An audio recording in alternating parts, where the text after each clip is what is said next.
Frank Donovan adjusted the hot towel around his customer's face in his small barber shop on Elm Street, the same routine he'd followed for 12 years since taking over Romano's barber shop from its retiring Italian owner.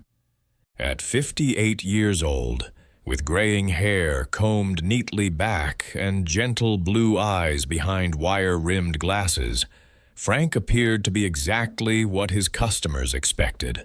A neighborhood barber who knew how to give a good haircut and keep his mouth shut. "Just a trim today, Mr. Peterson?" Frank asked Robert Peterson, a 42-year-old accountant who'd been coming in monthly for 3 years. "Yeah, the usual," Robert replied, settling into the worn leather chair that had served customers for decades. "Nothing fancy. I'm not trying to impress anyone."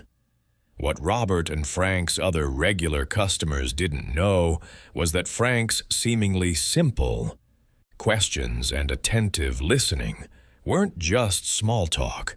They were professional assessment techniques from his 26 years as a licensed clinical therapist before personal burnout forced him to seek a career that allowed him to help people in smaller, less emotionally demanding ways.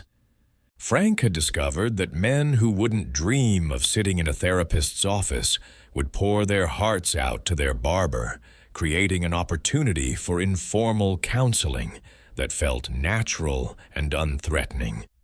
Frank had taken the barbering position not by accident, but by design. After losing his private practice due to compassion fatigue following his wife's death from cancer, he'd realized he needed a way to continue helping people while protecting his own emotional health. The barbershop provided the perfect solution: regular contact with men who needed support, but within the safe boundaries of a professional service relationship. From his barber's chair, Frank observed everything with trained eyes. Marcus Williams showed signs of chronic stress and mentioned his teenage son's behavioral problems. David Chen displayed symptoms of depression after his recent divorce. Tony Ricci exhibited anxiety behaviors while discussing his struggling small business. Frank's response wasn't formal therapy sessions, but rather strategic conversation woven into haircuts. He asked follow-up questions that helped customers process their thoughts, offered subtle reframes of negative thinking patterns, and provided emotional validation disguised as friendly barbershop banter. "You know, Marcus," Frank would say while trimming around the ears, "raising teenagers is like cutting hair. Sometimes you have to step back and see the whole picture before you know where to make the next cut." His customers appreciated Frank's wisdom without realizing they were receiving professional-level psychological support. On a busy Saturday afternoon, James Sullivan, a 35-year-old construction foreman and recent regular, sat heavily in Frank's chair with the defeated posture of someone facing overwhelming circumstances. "Just clean it up, Frank," James said quietly. "I won't be coming in for a while." Frank noticed the signs he'd been trained to recognize: the finality in James's voice, the lack of future planning, the withdrawal from routine activities. During their previous appointments, James had mentioned mounting debt, his wife's illness, and feeling like everyone would be better off without me. While preparing his tools, Frank employed crisis intervention techniques disguised as casual conversation. "Things have been rough lately, haven't they, James?" Frank said, beginning the haircut with deliberate slowness to extend their time together. "Yeah, well, sometimes life just gets to be too much, you know," James replied, avoiding eye contact in the mirror. Frank recognized this as a potential suicide ideation moment and knew he had to respond carefully. "James, when you say too much, Are you thinking about doing something permanent to solve temporary problems?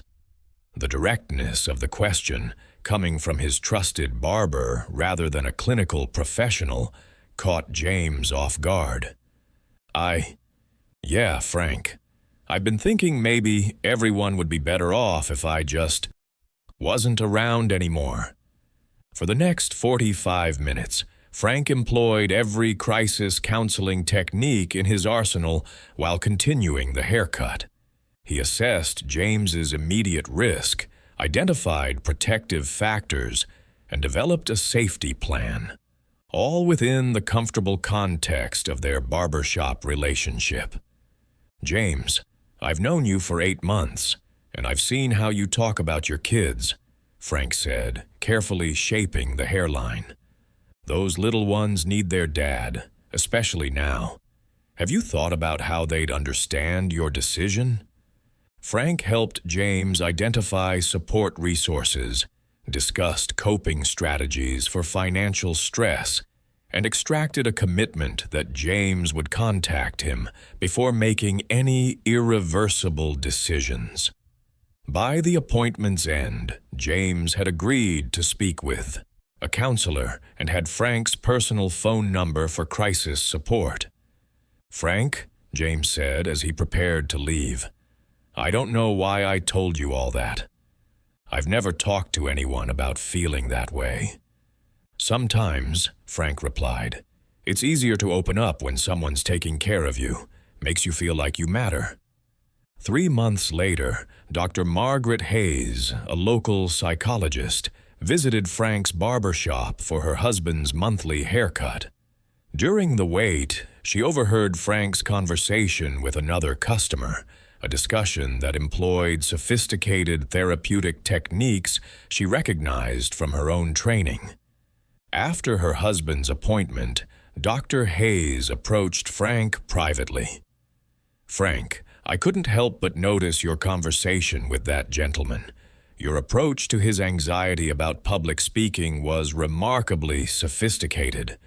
Do you have training in psychology?" Frank paused, knowing his cover was about to be blown. "I was a licensed clinical therapist for 26 years, Margaret. After my wife died, I couldn't handle the emotional intensity of formal practice anymore, but I couldn't completely stop helping people either." Dr. Hayes realized she'd discovered something remarkable, a trained mental health professional providing crucial support in a setting where traditional therapy wouldn't reach. Rather than exposing Frank's background to his customers, Dr. Hayes proposed a collaboration. She began referring male clients who were resistant to traditional therapy to Frank's barbershop, knowing they'd receive professional-level support in a non-threatening environment. Frank developed a network of mental health professionals for referrals when situations required formal intervention, but continued providing what became known as barbershop therapy, accessible mental health support disguised as grooming services. James Sullivan, who had successfully addressed his suicidal ideation through counseling Frank had encouraged, became an advocate for men's mental health awareness in their community. Marcus Williams learned parenting strategies during monthly haircuts that improved his relationship with his son. David Chen processed his divorce grief through conversations that felt like friendship rather than therapy. 2 years later, Frank's barbershop had become an unofficial mental health resource for the neighborhood, though most customers still believed they were simply visiting their wise, caring barber. Frank had created something unique, a therapeutic practice that honored men's preferences for informal, activity-based support while providing professional-level intervention. The barbershop's atmosphere, the ritual of grooming, the privacy of one-on-one conversation, the absence of clinical sterility, allowed men to access mental health support without the vulnerability they associated with formal therapy. James Sullivan, now thriving personally and professionally, brought his teenage son for haircuts, knowing Frank would provide the kind of guidance and support that had saved his own life. On the anniversary of James's crisis intervention, Frank stood in his shop before opening, looking at the mirror where dozens of men had found healing disguised as haircuts. His business cards still read, Frank Donovan Barber, but Frank knew his true profession had never changed. He was still a healer, still a therapist, still someone who helped others navigate life's challenges. He'd simply found a new setting where his skills could reach people who needed them most. A sign by his cash register read, "Good haircuts and better conversations." His customers smiled at the friendly motto, unaware that for many of them, those conversations had been life-saving therapy, provided by hands that healed in more ways than one. This is a fictional story inspired by the therapeutic potential of everyday service relationships and the various ways mental health professionals can continue serving their communities outside traditional clinical settings.